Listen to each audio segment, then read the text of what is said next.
সংসদে ডিনার করেছি, ডিনার করার পরে রাত 2টা বাজে বাসায় গিয়েছি।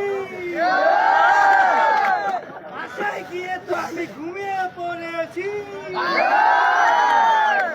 সকাল 6টা বাজে আমার ঘুম ভাঙলো। আমি গ্লাসে একটু পেট ভরিয়েছি, তখনই আমার পেটে কামড় দিল। আমি তখনই দৌড় দিয়ে বাথরুমে চলে গেলাম। বাথরুমে যাইয়া দেখি ইয়া বুড়া সাহেব আমার দিকে ফোন তুলে। আমি তখনই বুঝলাম এটা বিএনপির ষড়যন্ত্র।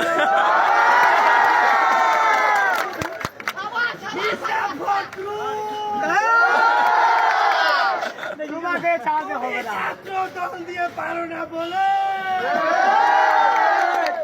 তুমি আমার বাথরুমে সাপ পাঠিয়েছ।